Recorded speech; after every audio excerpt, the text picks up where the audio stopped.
to my children, who it was good to sit down in the stands and watch them speak for once. So that was nice. Before I get started, I just want to say a couple things about these two guys right here. First, I'll start with Mark. He's actually become one of my better friends. One of the great stories I have with Mark, before we really knew him and Colleen, we went on a quarterback cruise together. And so we flew into Alaska. Before we got in the boat, we had to spend the night. And we found out that we were roomed with the Wilsons. And we didn't know them at all. So we got into our room first, and we were there about 10 minutes, and all of a sudden we heard some at the door, and I'm like, it's Mark and his wife. Pretend you're sleeping. So we kind of just closed their eyes and let them come to bed, and then we just went to bed. So I didn't really talk to Mark until after that, but we had a great time. I was really nervous. I've never talked to another adult couple in bed. So it was really good. And then Luke, you would come over to our house for dinner, and he would play with our kids. And Luke is a big boy. He kind of looked like that when he was in college too. He may have been even a little bit bigger. But the kids would have a blast. I would have all 6 kids just hanging on Luke Staley as he would run on his knees all the way home. All the way for a touchdown. And so, it got to be sometimes 10:30, and the kids just wouldn't let him go home.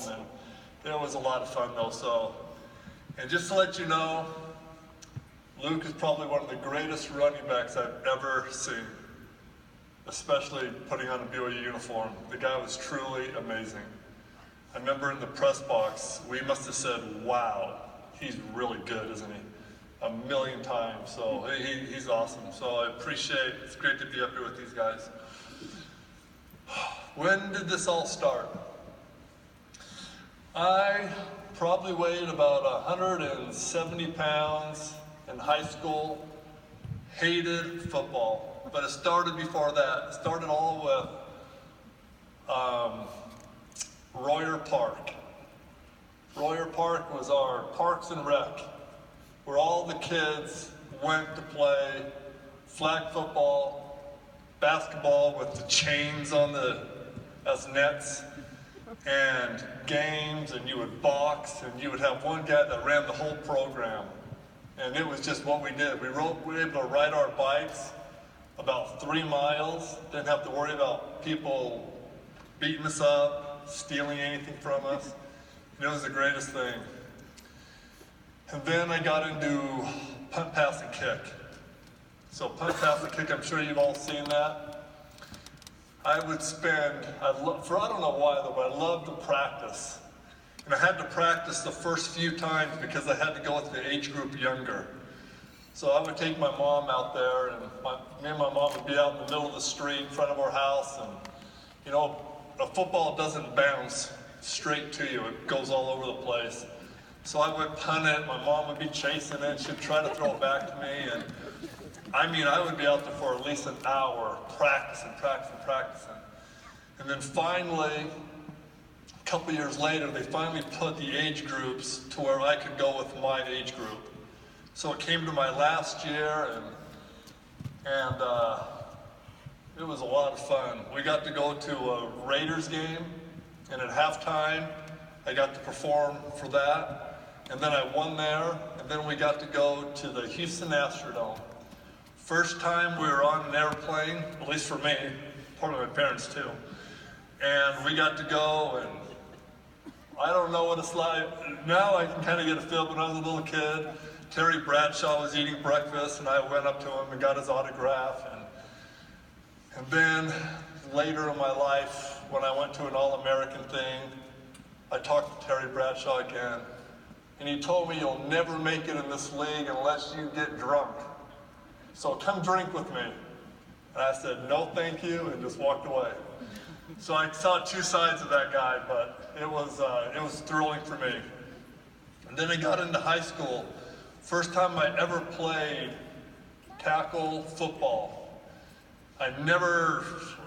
it was just too physical of a game, I guess. I don't know, but I didn't like it. I didn't want to put on pads. I didn't want someone tackling me. So went out as a freshman. 2 weeks later, I said, this is not for me. So I quit. And my brother was the quarterback on the varsity team. He was here today. And I looked up to my brother. My brother was the greatest athlete I've ever seen. And he was the starting quarterback on the varsity team. And if you can believe it, we ran the wishbone. That was probably why I quit. I weighed 160 pounds. And I just couldn't do it. So anyways, I felt like I couldn't learn the plays, didn't want to get hit and all this stuff. And then my brother talked me into it. And so he taught me how to learn the plays. He taught me how to play. And so then I went back out on the team. And I finished the season out. Even quitting for a week and a half, they still let me be the quarterback and do all those things. I kind of had a natural gift, I guess, for throwing the football. So that was kind of fun that they let me do that. Then played on the JV team as a sophomore, which is how they did it in California. Then I started as a junior and senior, and every time I played in a football game, my brother was on the sidelines. When I came to BYU, he kept stats, and he was on the sidelines. Andy Reid was one of the graduate assistants, and Andy and John actually were pretty good friends, and to this day, Andy still calls him Turtle. I don't know why he calls him Turtle, but he always asks me, hey, how's Turtle doing? I go, he's doing good. He's doing good. So he's been the biggest support of me forever. When we were little, we would go outside and shoot baskets. It would shoot for dimes. About 10 minutes later, I'd owe him like $2. Go in the house and start crying. And never had to pay him, but it was crazy though. But it was good having an older brother. I learned a lot, and being able to play with him and his friends was pretty cool. Then my two older sisters.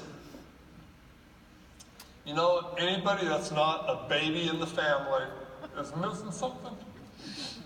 I have two of the best older sisters anybody could ever have. And as you can see by having my children speak, family is just the most important thing to me. I love my family. And I'm so grateful for them. I'm so grateful for my mom being here and my dad being at home, who was too sick to come. But I love them dearly. And I want to make sure I put a shout out to my good girl, Shirley, over there. She did type a few of my papers in college. I think that's okay still, isn't it, President? It's been 30-something years, so surely we're safe, I think. Anyways, then I came to BYU, and it truly is the best decision I ever made. I met a lot of great people here, a lot of great friends. And this is where I also met my wife, Karen, who I love very much, and I'm grateful for her. I'm grateful for the coaches that I had, and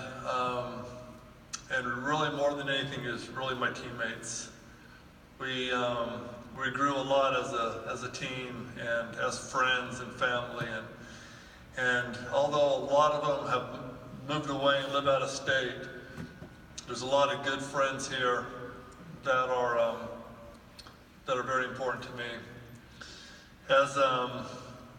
When I became the starting quarterback, I remember my grandma and grandpa, who lived in Price, actually lived right around the corner from President Worthen.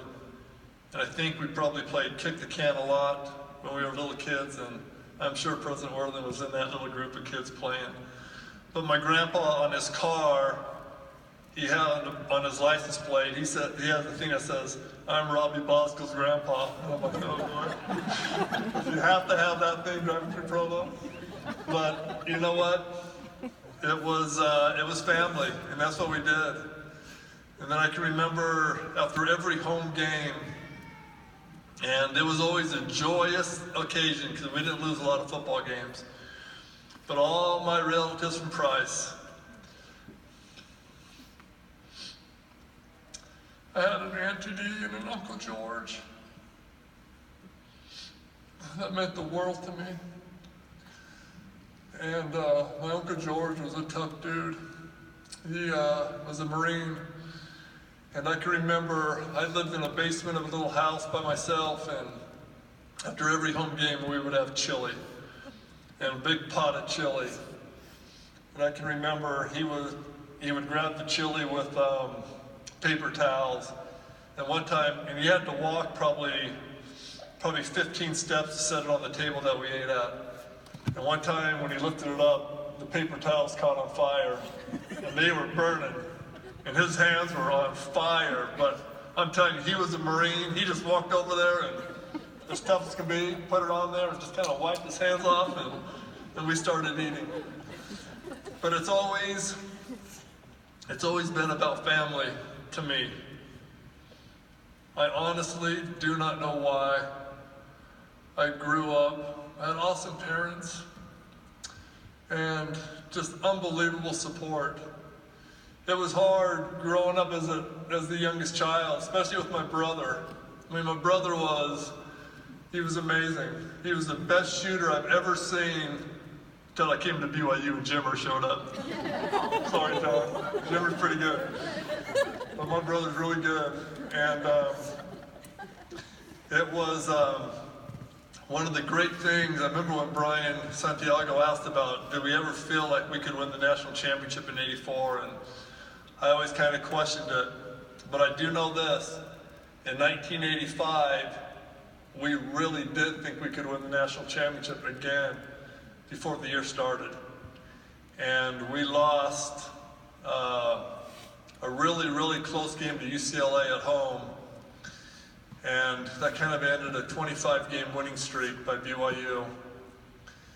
And then we lost, kind of still hurts me still, but we lost to UTEP, which wasn't a real good game for us. And then we lost to Ohio State in the bowl game, we played down in Florida.